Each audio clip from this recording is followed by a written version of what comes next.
Bien, hermanos, ya tienen sus Biblias abiertas ahí en la porción que vamos a estudiar en esta mañana en Romanos capítulo número 3, versículos número 9 al versículo número 11.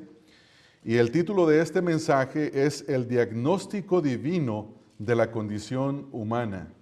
El diagnóstico divino de la condición humana.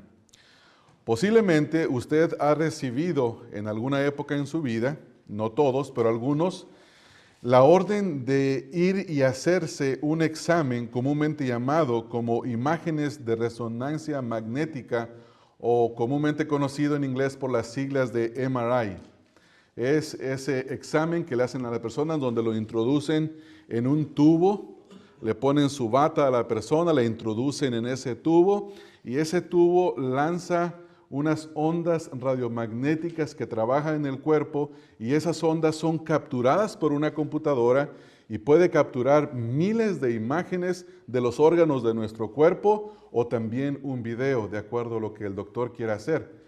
Y el punto es que de acuerdo a la ciencia o al tiempo en el que estamos viviendo, esa es la forma más precisa de sacar un diagnóstico en una persona, porque permite ver los órganos del cuerpo en una segunda dimensión, de un ángulo que no se pueden ver exteriormente. Entonces, si usted es una persona que le ha ocurrido eso, o conoce a alguien que lo han mandado a hacerse un tipo de este examen, sabe que le entregan una lista larga, un diagnóstico extenso que le habla de cada una de las partes de su cuerpo o la parte específica que le hayan mandado examinar, y generalmente el diagnóstico es muy preciso y de acuerdo a al resultado usted tiene que seguir un procedimiento adecuado, diagnosticado por el doctor, prescrito por el doctor para que pueda tener la sanidad física. Bueno, en esta mañana yo quiero utilizar esta analogía para compararla con el pasaje que nosotros estamos leyendo, y no solamente los versículos número 9 al 11, sino que los versículos 9 hasta el versículo número 20, pero eso será en las próximas 2 semanas. En esta mañana nos concentraremos únicamente aquí. Y quiero, a manera de ver nuestro contexto de lo que hemos estado estudiando, leer el versículo número 9. Dice Pablo haciendo dos preguntas y respondiéndose él a sí mismo, pero más bien respondiendo a sus lectores. Y antes de leer el versículo 9, quiero pedirles, hermanos, que entendamos que esta carta fue escrita a creyentes. Y que no veamos este pasaje de la Escritura en esta mañana como diciendo, oh, es que eso es para los no creyentes. A nosotros no nos aplica en esta mañana. No, si fue escrita para creyentes, necesitamos de entender que los romanos tenían que ver lo que les había ocurrido en Cristo Jesús, la condición previa en la que se habían encontrado antes de haber experimentado la salvación, y de igual manera nosotros.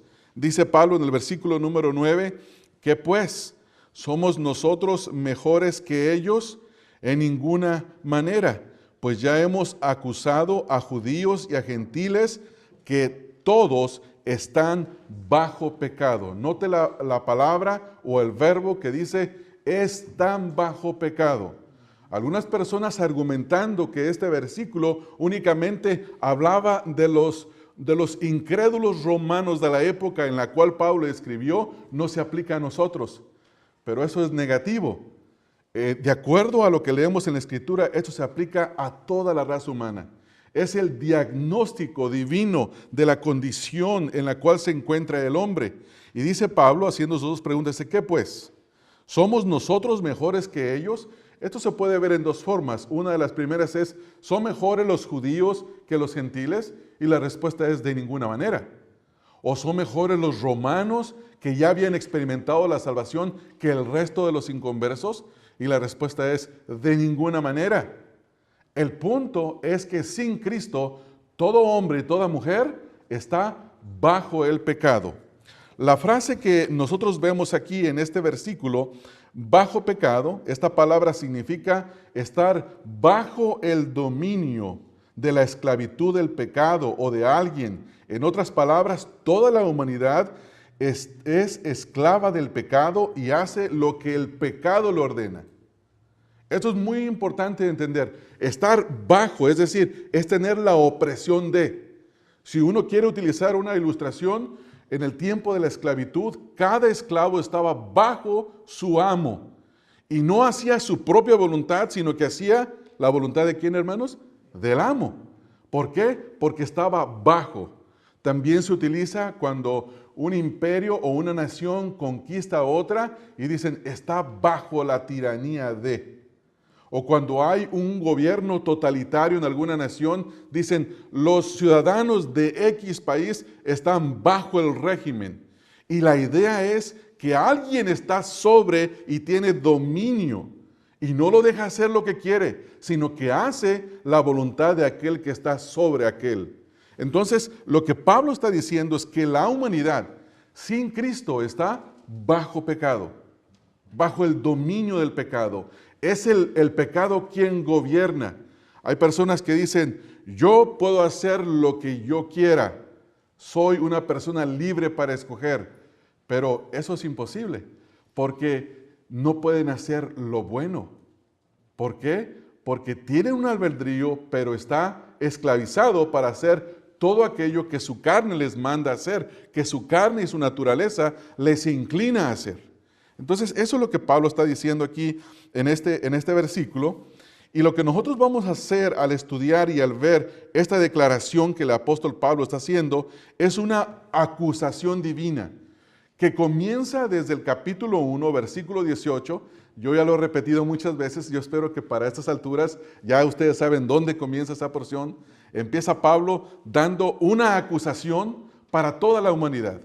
Tanto gentiles que han recibido la revelación de Dios que está descrita a través de la creación y se hace claramente visible para ellos, como para los judíos que tenían no solamente la revelación de la creación, sino que tenían la palabra de Dios escrita, la inspiración de la palabra de Dios y la tenían y la conocían. Sin embargo, también ellos estaban bajo pecado porque hacían lo mismo que aquellos a los cuales ellos acusaban.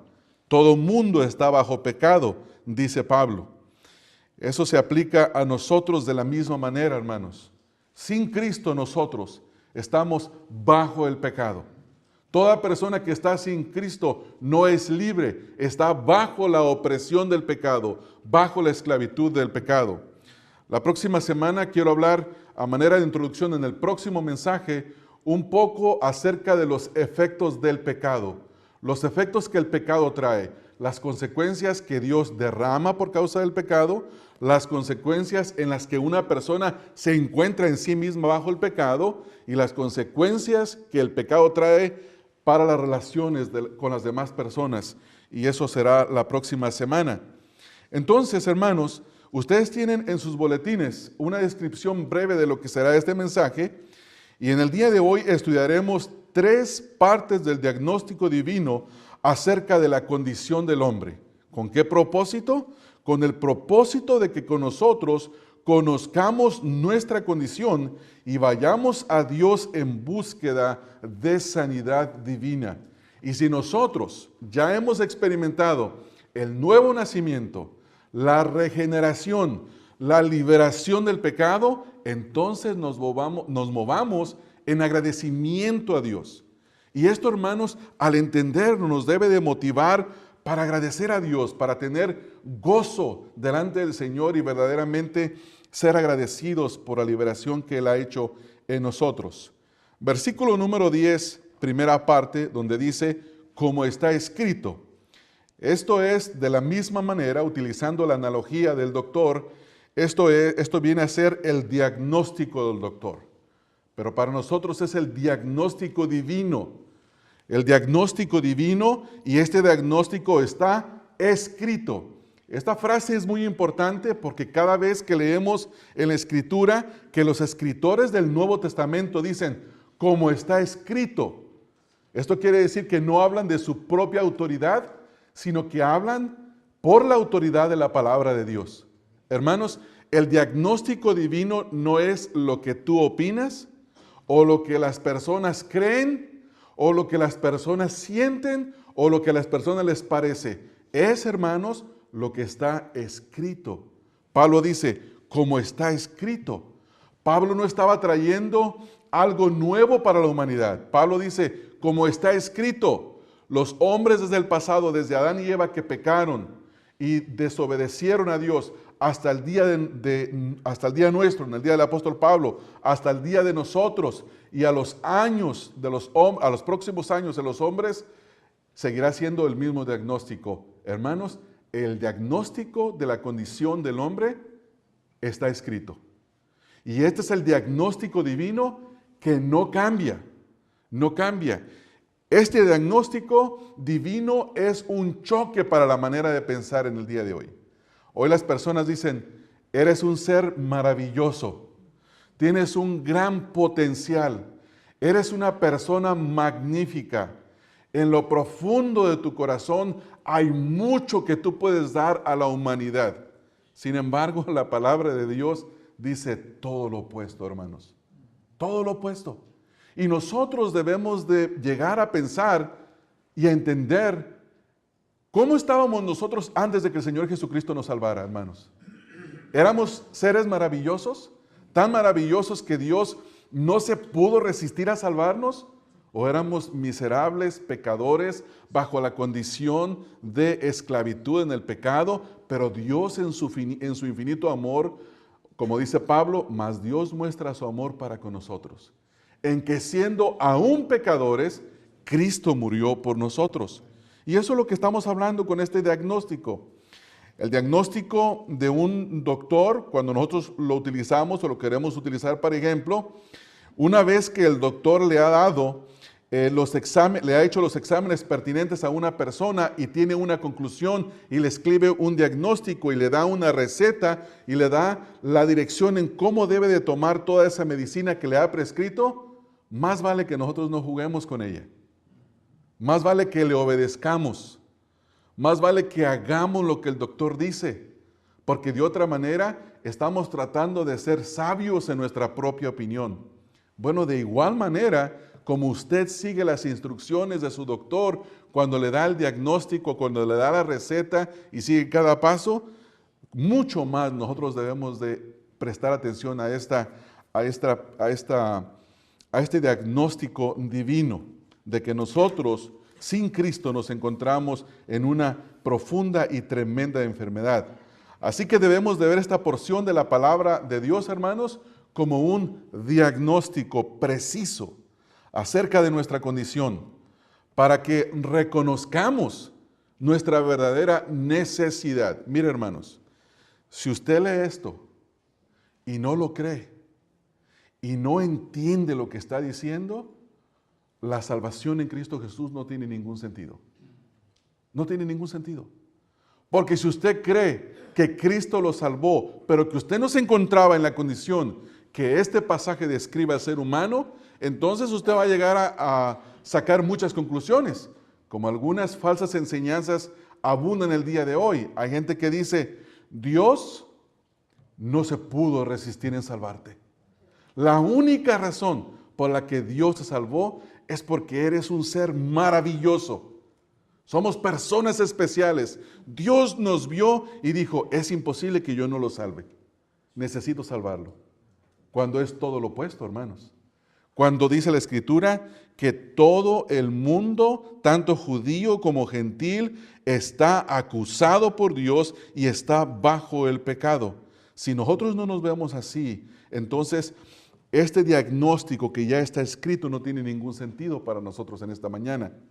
Ahora, habiendo visto que el diagnóstico divino está escrito, que no es la opinión de un hombre, que es lo que Dios dice, y lo que Dios dice es verdadero, pasamos a la primera lectura o a la primera parte del diagnóstico. Y la primera parte del diagnóstico es cuando usted está en la oficina del doctor y el doctor se para y empieza a ver el papel, los resultados de los exámenes y luego lo voltea a ver usted. Y con la pura mirada del doctor, usted se puede dar cuenta que algo no anda bien. Algo no anda bien. ¿No le ha sucedido eso? ¿No se ha puesto nervioso cuando va por sus resultados médicos, verdad? A mí me ocurrió cuando yo vi la cara del doctor y vi los papeles. Yo no sabía qué decían los papeles, pero solo la mirada me dijo que algo no andaba bien. Esta primera lectura que nosotros vamos a ver es grave. Lo que está diciendo es que el ser humano está gravemente enfermo porque dice, no hay justo ni aún uno. No hay ni siquiera uno. Cuando hablamos de justicia, la palabra que se utiliza aquí, justo significa que sea recto, que sea honrado, es decir, que está en concordancia con los estatutos de Dios. Y cuando uno ve la condición del ser humano, Dios dice, no hay uno justo, no hay uno. De acuerdo a Dios, no hay una sola persona que esté bien con Él, que pueda ver lo que su palabra dice y que lo pueda hacer, que pueda obedecer, que pueda hacer lo que a Dios le agrada. Esto es lo que Dios está diciendo aquí a nosotros. Nos está diciendo, ¿saben qué? El problema es tan grave, el problema es tan serio, que la primera lectura de este diagnóstico es que están gravemente enfermos, al punto que no pueden hacer nada bueno, nada bueno. Cuando una persona va a aplicar, por ejemplo, voy a hablar un poquito de lo que yo conozco, un poco acerca de cuando una persona, un boxeador, va a pelear en algún lugar, al país que vaya, le tienen que hacer un examen físico.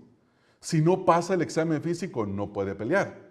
¿Por qué? Porque no está en condición de enfrentarse a su opositor. De la misma manera, cuando Dios ya da este diagnóstico y dice, no hay justo, no hay ni aun uno, eso quiere decir que ninguna persona está capacitada para obedecer a Dios. Ninguna persona tiene la inclinación de obedecer a Dios. El deseo de voltear a ver la ley de Dios y obedecerla. El versículo nos dice, no hay justo. Y luego Pablo enfatiza y dice, ni siquiera uno. Porque alguno de nosotros podría tener una objeción, ¿verdad, hermanos?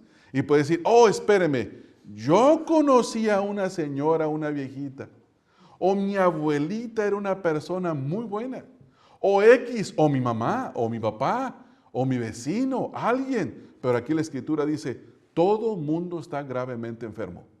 Todo mundo. Esa es la conclusión divina. No hay justo ni aún uno. ¿Cuál es el estándar de Dios? El estándar de Dios es absoluta perfección. El cumplimiento perfecto de su ley, la cual tiene el propósito de hacernos ver y entender nuestra verdadera condición y nuestra necesidad. En el libro de Deuteronomio, capítulo 27, versículo número 6, dice, maldito el que no confirmare las palabras de esta ley para hacerlas. Y dirá todo el pueblo, amén. ¿Qué es lo que está diciendo aquí Moisés? Dios a través de Moisés. Dice, maldito todo aquel que no confirmare, todo aquel que no esté de acuerdo, todo aquel que no pueda hacer. Dice, maldito todo aquel que no confirmare las palabras de esta ley para hacerlas. La palabra confirmar tiene que ver con estar de acuerdo, decir, sí, sí es cierto. Este es el estándar bajo el cual el hombre debe de conducirse. Y la obligación que tiene es hacerlo. Y cada persona debe de decir, amén. Esa es la verdad. Eso es lo justo. Déjenme leerles la Nueva Versión Internacional. Primero leí la Reina Valera 60. La Nueva Versión Internacional dice, maldito sea quien no practique fielmente las palabras de esta ley. Maldito sea, dice, maldito sea quien no practique fielmente las palabras de esta ley. Eso es lo que está diciendo. Ese es el estándar divino. Justo significa esto, que haga exactamente lo que la ley de Dios dice. Ahora, yo sé, hermanos, que puede haber argumentos entre nosotros y decir, no, pero yo conozco gente buena. Es más, yo mismo hago cosas buenas. Y yo creo que esas cosas buenas que yo hago le agradan a Dios. Ahora, cuando la Biblia dice que no hay uno que sea justo, no quiere decir que no hay personas que puedan hacer cosas buenas. No estamos hablando de eso. No, aquí estamos hablando de alguien que no es lo suficientemente justo como para tener comunión con Dios y pasar la eternidad en su presencia. Quiero explicarlo de esta manera. El Señor Jesucristo dijo en Mateo 7:11, Mateo 7:11, fíjese lo que el Señor Jesús dice, pues si vosotros siendo malos, esta es la condición del ser humano, no siendo justos, estando gravemente enfermos, dice, si vosotros siendo malos, sabéis dar buenas dádivas a vuestros hijos, ¿cuánto más vuestro Padre que está en los cielos dará buenas cosas a los que le piden? Nosotros podemos hacer cosas buenas. Nosotros podemos ver a una persona en necesidad y ayudarle. Podemos ver a un ciego que está cruzándose la calle en el lugar equivocado y querer correr para ayudarle. El otro día estábamos Héctor y yo parados en una calle y estaba pasando un señor, un cieguito, ¿se recuerda, Héctor? Ahí a media calle con su bastoncito, como que no estaba muy diestro en andar en la calle. Ya pensamos sin ir a ayudarle cuando corrió un joven y le ayudó a cruzar la calle. ¿Esa es una buena obra? ¿Eso es algo bueno? Sin embargo, no estamos hablando de eso. Déjenme explicar que cada buena obra que nosotros hacemos es porque todavía reflejamos un poco la imagen de Dios en nosotros. Es porque viene de Dios, no viene de nosotros. Por lo tanto, sea la honra y la gloria para Dios. Pongámoslo en palabras plenas de esta manera. Todo lo malo es suyo y mío. Y todo lo bueno de nosotros le pertenece a Dios. Entonces, no estamos hablando de ese tipo de justicia. Pablo dice en Efesios 2, 1 al 3, y Él os dio vida a vosotros cuando estabais muertos en vuestros delitos y pecados, en los cuales anduvisteis en otro tiempo, y dice aquí, siguiendo la corriente de este mundo conforme al príncipe de la potestad del aire, el cual ahora opera en los hijos de desobediencia, entre los cuales también todos nosotros vivimos en otro tiempo, en los deseos de nuestra carne, haciendo la voluntad de la carne y de los pensamientos, y escuche lo último, y éramos por naturaleza hijos de ira, lo mismo que los demás. Esta es la condición del hombre. El hombre en sí mismo, sin Cristo, es hijo de ira, merece la ira de Dios. ¿Por qué? Porque no es justo. Ahora, cuando usted y yo nos conocemos, cuando usted y yo conocemos los estándares y los estatutos de Dios, nos damos cuenta de que quedamos cortos y que somos incapaces de cumplirlos. En la escuela dominical se hizo la mención de que yo puse el ejemplo de que si tuviéramos la ley de Dios escrita en la pared de nuestra casa y nos paráramos frente a ella y dijéramos, hoy me propongo obedecer todos los mandamientos de esta ley. Y al final del día, si nos volvemos a parar frente a los 10 mandamientos y somos honestos con nosotros mismos, ¿cuál es nuestra conclusión? Hemos fallado. Hemos fallado en todos, en todos. ¿Por qué? Porque nadie puede amar al Señor, a Dios, con todo su corazón, con toda su mente, con toda su alma y con todas sus fuerzas. Hermanos, nosotros en nuestra mente, ni siendo cristianos, podemos amar a Dios perfectamente. Eso es imposible. Sin embargo, ese es el estándar de Dios. Ese es el estándar de Dios. Absoluta perfección. No somos justos porque cuando escuchamos la ley de Dios, no la percibimos, hermanos. No la percibimos. Y esto me lleva a mi tercer punto, y es que la tercera parte del diagnóstico es el problema de comprensión. Dice el versículo número 11, no hay quien entienda. No hay quien entienda. ¿Qué significa esto? Que el hombre no es capaz de comprender la voluntad de Dios, ni de entender la rectitud de su justicia. El hombre no puede amar a Dios ni a su prójimo de tal manera que actúe justamente para con Dios y justamente para con su prójimo.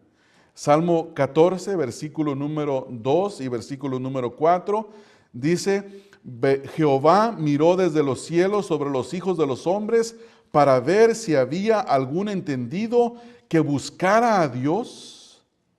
Todos se desviaron, a una se han corrompido, no hay quien haga lo bueno, no hay ni siquiera uno. Versículo número 4. No tienen discernimiento todos los que hacen iniquidad, que devoran a mi pueblo como si comiesen pan, y a Jehová no invocan. No tienen entendimiento. El hombre en su estado natural, hermanos, nunca podrá entender a Dios por sí mismo. Es imposible. Por sí mismo no tiene la capacidad por cuanto está bajo el pecado. Él necesita la regeneración del Espíritu Santo en su vida y entonces podrá entender a Dios. Leyendo sobre esto, el apóstol Pablo dice en 1 Corintios 2:14 al versículo 16, 1 Corintios 2:14 al 16, Pablo dice, pero el hombre natural no percibe. Eso es lo mismo que Pablo está diciendo en el versículo 11 de Romanos 3. No hay quien entienda. No entender, no percibir es exactamente lo mismo.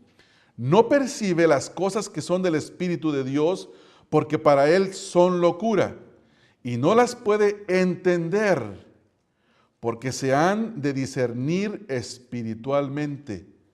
¿Ya notó ahí? Se han de discernir espiritualmente. En cambio, el espiritual juzga todas las cosas, pero él no es juzgado de nadie. Porque ¿quién conoció la mente del Señor? ¿Quién le instruirá? Mas nosotros tenemos la mente de Cristo. Esto es lo que le ha ocurrido al que ha nacido de nuevo. Conoce la voluntad de Dios. Se esfuerza por hacer la voluntad de Dios. Aunque no perfectamente la puede hacer, pero busca. Esa es la dirección que lleva porque entiende que lo que Dios dice es lo que se debe de hacer. Lo triste es que su ignorancia espiritual no es el resultado de la falta de oportunidades. La razón por la que este versículo dice, no hay quien entienda, no es porque alguien pueda decir, es que nunca se le ha dado la oportunidad de que pueda entender. Porque leyendo el contexto, hermanos, nosotros vamos al capítulo número 1, versículo número 20, y vemos la oportunidad de Dios para los hombres para que lo puedan entender.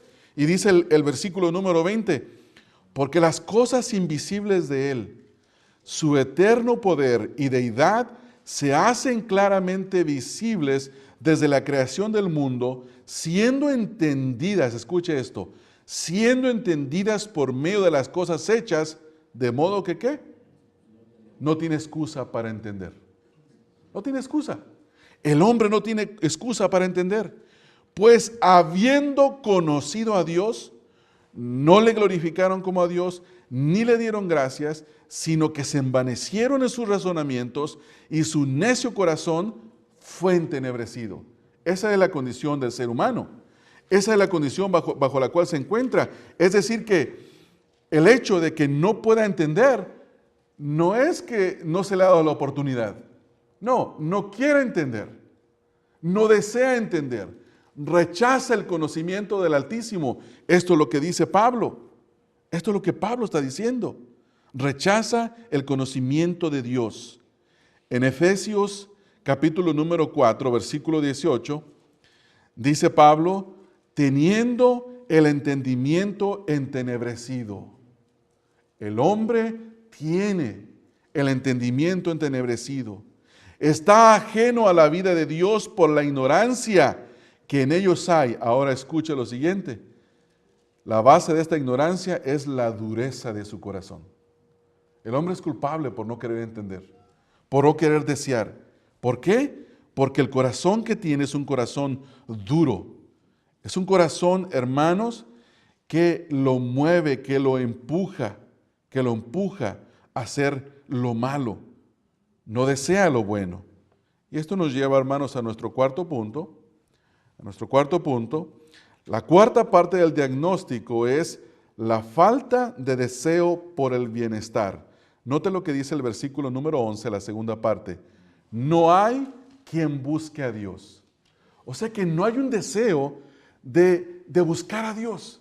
De decir, de Dios viene todo lo bueno, lo que yo necesito. Necesito de buscar a Dios porque de Él viene mi bienestar. Eso lo entendemos cuando estamos en Cristo, ¿no es así, hermanos? Cuando estamos en Cristo, hermanos, ¿sabe cuál es nuestra conclusión? Dios me hizo a mí. Yo no me hice a mí mismo. Dios me sostiene a mí. No me sostiene el ejercicio que yo hago, la dieta que yo como. Es Dios quien me está sosteniendo. Y esa conclusión me lleva a buscar a Dios. ¿No es así? Pero el hombre que está sin Cristo, el hombre natural, no busca a Dios. Esta es una cita directa, hermanos, del versículo que ya leímos en el Salmo 14, versículo 2, donde dice: Jehová miró desde los cielos entre los hijos de los hombres para ver si había algún entendido que buscara a Dios. ¿Y cuál fue su respuesta? No hay uno. No hay quien busque a Dios. Fíjense, hermanos, estaba yo viendo este versículo y a veces pienso, no solamente porque yo lo he pensado, sino porque lo he escuchado en otros siervos de Dios que han meditado más acerca de esto, que conocen más que yo acerca de estas cosas. Estaba viendo la moda que hay hoy en el día. Mucha gente dice: mira, esa persona tiene hambre de Dios, está buscando a Dios. Y en base a eso hay todo un movimiento en Estados Unidos que ya se corrió a Latinoamérica y en inglés se llama Friendly Seeker Movement, el movimiento de los buscadores amigables. No sé si esa sería la mejor traducción, pero la idea es que hay gente que está buscando a Dios y la iglesia tiene que crearles un ambiente para que ellos se sientan bien dentro de la iglesia y encuentren a Dios. Y hay un empuje grande para eso, muy grande. Y ustedes saben que eso ha afectado toda nuestra adoración dentro de la iglesia. Yo lo he repetido muchas veces acá, pero lo voy a volver a decir. Se quitaron las bancas, se quitaron los púlpitos, porque este púlpito como que implica una cierta autoridad. No implica, tiene la autoridad de la palabra de Dios, no la madera, pero lo que se dice desde acá cuando se dice lo que la Biblia dice. Hay una autoridad que está sobre todos. Pero cuando los pastores se ponen con su mesita a un lado, su vasito de agua, no traen Biblia, nomás traen el puro... ¿Dónde quedó el boletín? Por aquí quedó, por algún lugar. El puro boletín, y le leen un versículo a los hermanos y les dicen: hermanos, pues esto es lo que yo pienso, esta es mi opinión, esto es lo que yo creo, con el ánimo de que los no creyentes, los que están buscando a Dios, lo encuentren. Pero aquí el versículo me dice que no hay quien busque a Dios. No hay personas que están buscando a Dios, hermanos. No hay una sola persona. Y yo sé que hay objeciones en cuanto a eso. Y hay gente que dice: no, pero es que yo he visto. Hermanos, la gente busca la paz, ¿no es así? Alguien que puede venir a la iglesia y decir: es que me siento mal, oren por mí porque no tengo paz. Ellos quieren paz, pero no quieren al príncipe de paz. Hay gente que dice: ocupo de que Dios me sane. Ellos quieren sanidad, pero no quieren al doctor divino. La gente busca su bienestar, pero busca sus cosas a su manera sin buscar a Dios. Este es el problema. Uno de los comentaristas que leí en cuanto a esto tiene una descripción muy abrupta en cuanto a esto. Y le estaba diciendo a mi esposa y nos dio risa a los dos. R.C. Sproul, quien todavía vive, es un teólogo de nuestro tiempo, escribiendo sobre este versículo, dice: yo solo tengo una opinión en cuanto a esto. Y él dijo: es mi opinión. Dice: creo que no hay quien busque a Dios. Y decir que hay gente que anda buscando a Dios, perdone mi palabra, dice él, es estúpido. No tiene ningún sentido. Y dijo: voy a explicarlo de otra manera. Decir que hay gente que anda buscando a Dios y leer este versículo que dice: no hay quien busque a Dios, es estúpido. Bueno, déjeme explicárselo de otra manera si usted no me entiende. Este versículo dice que no hay nadie que busque a Dios. Y decir que hay gente que sí anda buscando a Dios es estúpido. ¿Me comprendió? ¿Ya? Hermanos, es una necedad de parte nuestra.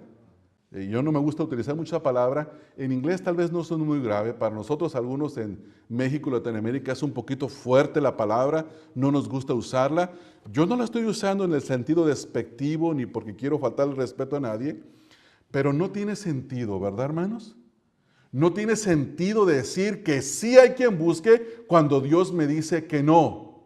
Es como si yo le digo a mi hijo o a mi hija que se está vistiendo, a mi hijo que está poniendo alguna ropa, le digo: mira, ese pantalón te queda muy rabón. y está tanto hacia arriba de su tobillo y dice, no, a mí así me gusta, yo creo que se siente bien. No, está Rabón, no, no está Rabón, no, no está. Y si Dios dice, no hay quien busque a Dios, y nosotros te decíamos, Señor, espérame, sí hay quien busque a Dios. No hay, hermanos, no hay. ¿Cuántos versículos de la Escritura usted ocupa para saber que la Biblia dice que no hay quien busque a Dios? Con uno me basta. Y luego hay personas que dicen, déjame refutar tu argumento, hermano. Zaqueo andaba buscando a Dios. No, mis hermanos. Jesús andaba buscando a Zaqueo. Porque dijo, es necesario que hoy more yo en tu casa. Era el Señor quien andaba buscando a Zaqueo. Y era el Señor quien puso el deseo para que Zaqueo viniera y se encontrara con él. Porque es Dios el que busca. Y eso vamos a verlo ahorita en un poco más. Entonces, hermanos, ningún hombre busca a Dios. Déjeme decirle que todas las religiones del mundo son un intento de alejarse de Dios. No es el intento del hombre de buscar a Dios, como algunos dicen. Dicen, mira, en la India hay una imagen que es de un hombre que tiene no sé cuántas manos y dicen que ese es el Cristo de los hindúes. Dice, ellos en alguna manera están buscando a Dios. Pero la Biblia dice que no hay quien busque a Dios. Quiere decir que eso no es verdadero. ¿Sabe cómo debemos de interpretar eso? ¿Sabe cómo debemos de interpretar la religión del mundo? Como un intento de alejarse de Dios, por lo que dicen los versículos que ya leímos. Romanos 1, 20 al 23. Porque las cosas invisibles de Él, su eterno poder y deidad, se hacen claramente visibles desde la creación del mundo, siendo entendidas por medio de las cosas creadas, de modo que no tienen excusa. Y luego dice, pues habiendo conocido a Dios, ¿qué hicieron, hermanos? No le glorificaron como a Dios, ni le dieron gracias, sino que se envanecieron en sus razonamientos y su necio corazón fue entenebrecido. Profesando ser sabios, se hicieron necios. Y el versículo 23 dice, y se crearon para sí mismos todas las religiones del mundo. Eso es lo que dice el versículo 23.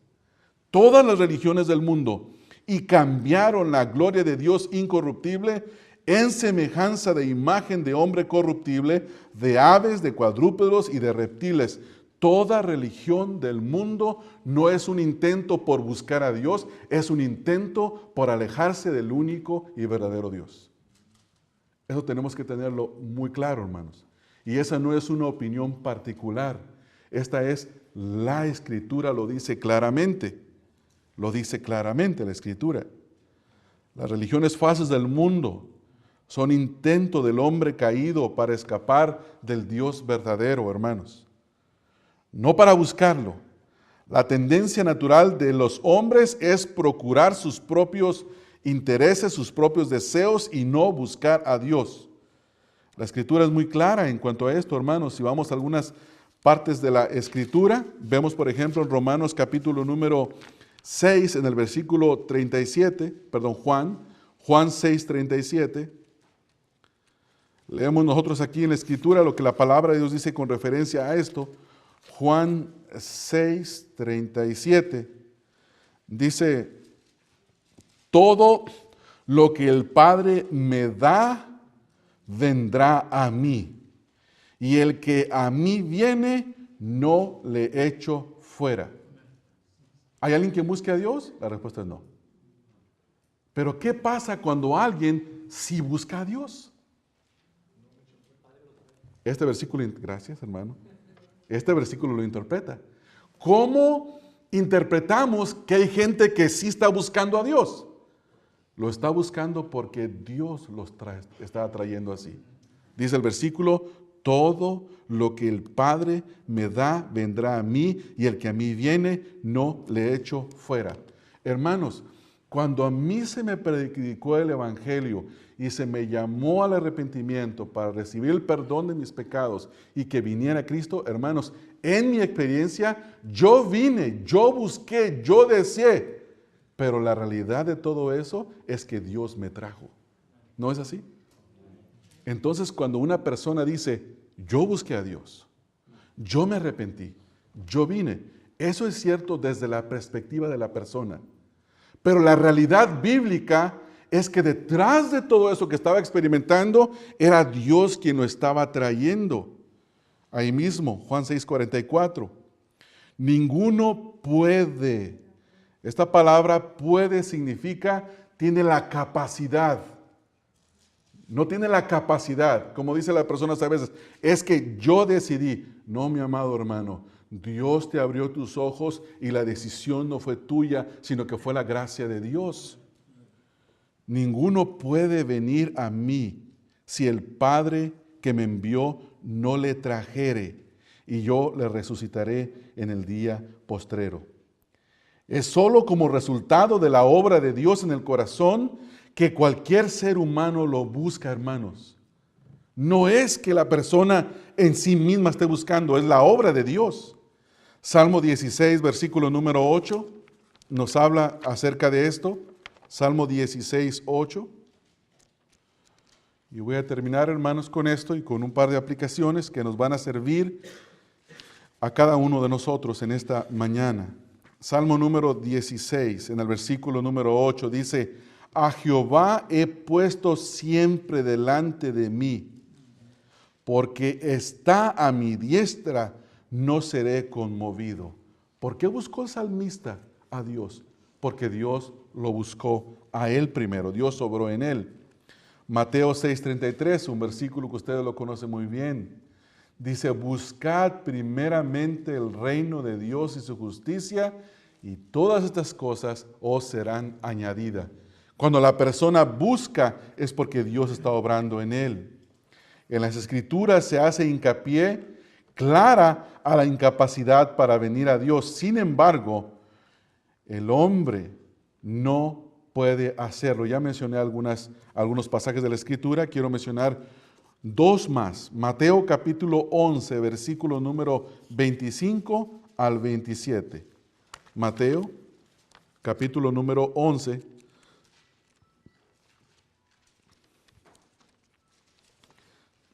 versículo número 25 al 27. Dice: en aquel tiempo respondiendo Jesús dijo: te alabo, Padre, Señor del cielo y de la tierra, porque escondiste estas cosas de los sabios y de los entendidos. ¿Y qué dice ahí, hermanos? Y las revelaste a los niños. ¿Cómo es posible que alguien pueda entender? Cuando Dios se lo revela. ¿Se recuerdan ustedes aquellos cuando el Señor Jesucristo le pregunta a sus discípulos: ¿quién dice la gente que soy yo? Y uno dicen que eres el profeta, otros dicen que eres Elías que ha resucitado. Y luego dice Pedro: tú eres el Cristo, el Hijo del Dios viviente. Dice Pedro: bienaventurado eres, porque esto no te lo reveló ni carne ni sangre, sino mi Padre que está en los cielos. ¿Cómo supo Pedro que el Señor Jesucristo era el Cristo, el Hijo del Dios viviente? Dios se lo dijo. No fue que Pedro estaba buscando. Dice el resto del versículo que estamos leyendo, versículo número 26, sí, Padre, porque así te agradó. Todas las cosas me fueron entregadas por mi Padre, y nadie conoce al Hijo, escuche esto, y nadie conoce al Hijo sino el Padre, ni al Padre conoce, ni al Padre conoce alguno, sino el Hijo y aquel, ¿quién, hermanos? A quien el Hijo lo quiera revelar. ¿De quién depende de que el Señor Jesucristo revele al Padre y se revele a sí mismo a una persona? De Cristo, de su voluntad. Pero verdad, hermanos, que muchas veces ese pensamiento nos ofende. No nos debería de ofender, hermanos, porque en el momento que usted y yo buscamos, es porque Dios tuvo misericordia de nosotros y nos movió a buscarlo. Gloria a Dios, hermanos, gloria a Dios. Este es el diagnóstico del ser humano. El diagnóstico del ser humano, aparte de Cristo, no es nada bueno. Se podría describir como algo que está fijo, frisado por el tiempo, por la eternidad, porque está en la palabra de Dios. El cielo y la tierra pasará, pero la palabra de Dios no pasará. Por lo tanto, la declaración del diagnóstico, el diagnóstico divino acerca del hombre, es el mismo todo tiempo. Está bajo pecado. No hay justo, ni aun uno, no hay quien entienda, no hay quien busque a Dios. Ahora, ¿qué debemos entender nosotros sobre esto como creyentes? En primer lugar, recordar de dónde nos sacó el Señor Jesucristo. ¿No es así, hermanos? ¿De dónde nos sacó el Cristo, hermano? El Señor Jesucristo. Nos sacó de nuestra ignorancia espiritual. Nos quitó la ceguera. Nos puso en nosotros su propia justicia, nos dio entendimiento y nos dio el deseo de buscarlo. ¿No es así? Todo esto por la obra de Cristo. Ahora entendemos, como Él dice en el Evangelio de Juan capítulo 15, que separados de Él, nada podemos nosotros hacer. Saber que si hemos creído es por gracia, no porque seamos mejores que otros. Efesios capítulo 2, versículo número 8 al versículo número 9. Vivir agradecidos con Dios por su misericordia al haber abierto nuestros ojos al Evangelio de Cristo. Satanás tenía una venda sobre nuestros ojos, pero Dios hizo que así como Él dijo en el principio, sea la luz, y fue la luz, así, hermanos, nos alumbró el Evangelio de Cristo en nuestros ojos. Y pudimos ver lo que antes menospreciábamos, hermanos. ¿No se recuerda en aquel tiempo en el que usted se burlaba del Evangelio? ¿No se recuerda? ¿Cuántos de nosotros no llegamos a decir, ahí van los aleluyas? Y nos reíamos y nos burlábamos, hermanos, de ellos. ¿No es así? Algunos les dijeron malas razones, otros les aventaron piedras, otros hicieron de todo. Y ahora nosotros hacemos lo mismo. Y nos parece lo más justo y razonable por hacer. ¿No es así? Lo mejor, adorar a Cristo, servir a Cristo, estar bajo Cristo. Eso es lo que entendemos ahora. Ahora, para quienes no son salvos, posiblemente entre nosotros hay alguno en esta mañana que no entiende estas cosas y que se da cuenta que todo lo que he estado diciendo como que le parece locura.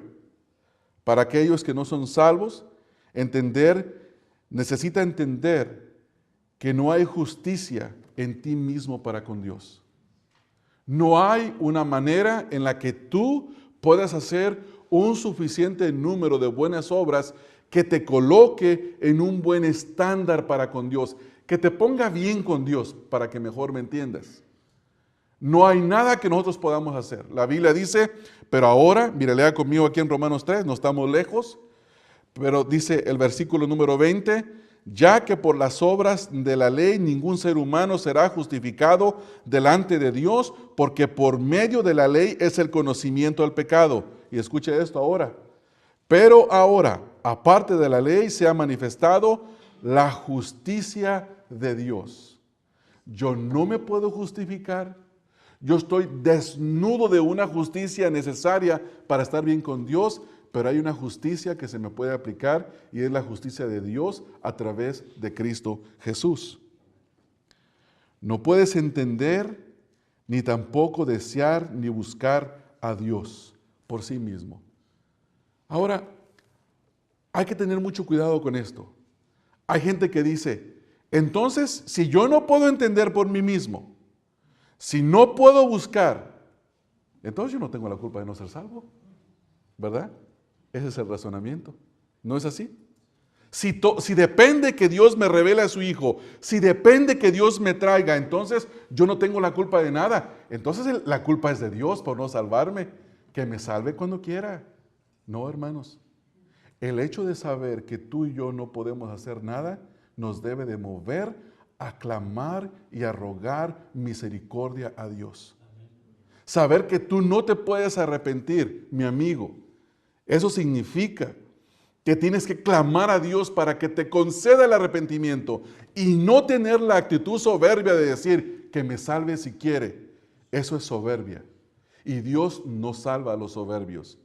Dios salva a los humildes. Si tú te humillas, si tú reconoces que en ti mismo no puedes, que necesitas de que Dios tenga misericordia de ti, que te dé la justicia de Cristo, que te haga venir a Él, que te dé el deseo de buscarlo, de entenderlo, Dios te va a dar la vida nueva. Dios te va a dar el nuevo nacimiento.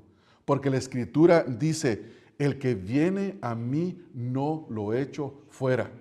El Señor Jesús recibe a los humildes. La palabra de Dios dice, Santiago, dice que Dios resiste a los soberbios y da gracia a los humildes. No puede resistir a una persona humilde. Si tú tomas la actitud de decir que me salve cuando quiera, que al cabo yo no puedo hacer nada, eso es soberbia.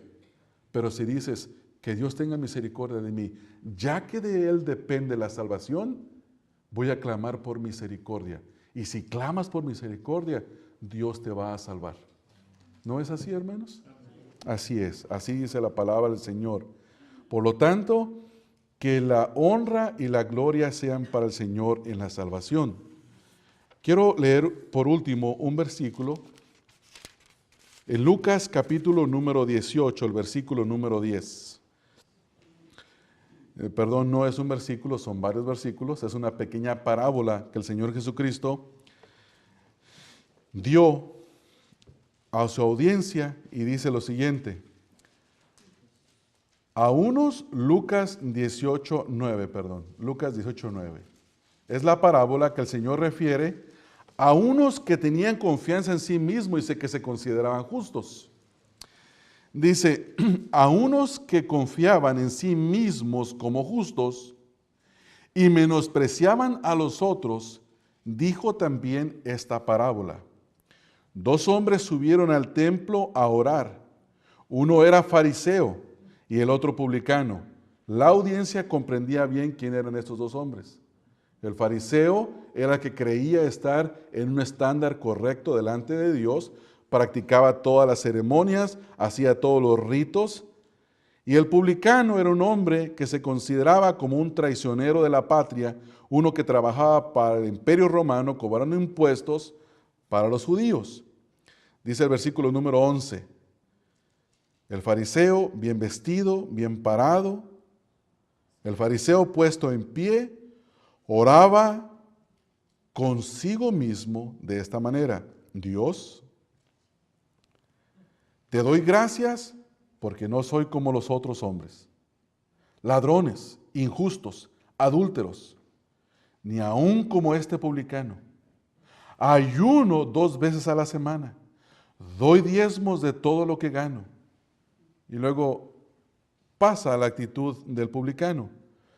Mas el publicano, estando lejos, ni siquiera se acercó, hermanos. No quería ni aún alzar los ojos al cielo, sino que se golpeaba el pecho diciendo, Dios, y escucha esas palabras, sé propicio a mí. Eso tiene que ver con Jesucristo, quien es nuestra propiciación. Sé propicio a mí, pecador. Ahora el Señor Jesucristo, quien es la verdad y quien siempre ha hablado verdad, dice la verdad sobre la salvación. Os digo que éste descendió a su casa justificado antes que el otro. Porque cualquiera que se enaltece será humillado, y el que se humilla será exaltado. Por eso estaba argumentando, hermanos, hace un momento, que cuando nosotros leemos porciones de la Escritura que hablan de que la salvación depende de Dios, no acusemos a nadie de decir, oh, es que ese es calvinista, por eso dice eso. No, hermanos, eso lo dijo Jesús, no lo dijo Calvino, para empezar. Eso lo dijo el Señor Jesucristo. Entonces, ¿cómo interpretamos esto? Humíllate delante de Dios. Y el que se humilla, el Señor le da vida eterna. Amén. Dios es bueno, hermanos. Él es bueno y es digno de ser honrado y adorado por nosotros en esta mañana, porque nos salvó, hermanos. No por obras de justicia que nosotros hubiéramos hecho, sino por su misericordia, por el lavamiento y por la renovación del Espíritu Santo. Amén. Vamos a orar, hermanos.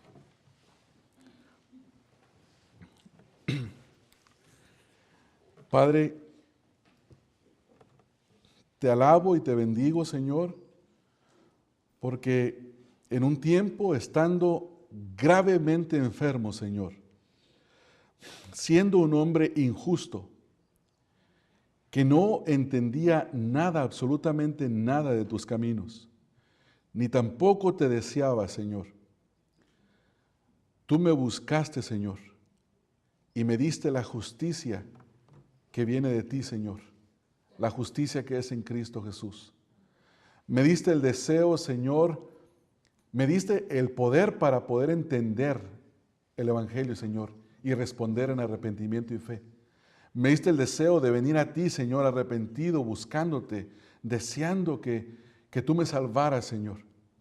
Y seguramente, Padre, que esa es la experiencia de cada uno de mis hermanos acá, en esta hora. Si es así, Señor, te alabamos y te bendecimos, Señor, porque tú nos salvaste, porque tú nos redimiste, Señor. Y ahora en Cristo Jesús nos has hecho nuevas criaturas. Tú nos amaste, Señor. Siendo aún pecadores, enviaste a tu Hijo a morir por nosotros. Ahora te quiero suplicar, Padre, que si entre nosotros hay alguien que se ha dado cuenta que no tiene esta esperanza y que está sintiendo el deseo, Señor, de venir a ti, de buscarte, de rogarte tu misericordia, tu gracia, tu perdón, Señor, tú le concedas venir y que lo pueda hacer manifiesto entre nosotros, Señor. Que pueda hablar de su necesidad y que pueda buscarte a ti, Señor, de tal manera que tú le concedas el perdón de sus pecados y la vida eterna. Yo te ruego, Señor, que nadie en este lugar se vaya de este lugar sin tener, Señor, paz contigo. Señor, trae salvación entre nosotros. Y si hay necesidad, Padre, de quedarnos y de hablar con algún amigo, con alguno de los que estamos aquí, algún hermano que tiene dudas, Señor, danos el tiempo de poder pasar tiempo delante de tu palabra, exaltando y glorificando tu nombre. Te ruego estas cosas, Padre, en el nombre de nuestro Señor Jesucristo. Amén. Amén. Amén. Este mensaje fue predicado por Ramón Covarrubias, quien es pastor de la Iglesia Bautista Emanuel. Para más información sobre el ministerio Estudia las Escrituras, visita la página www.estudialasescrituras.org.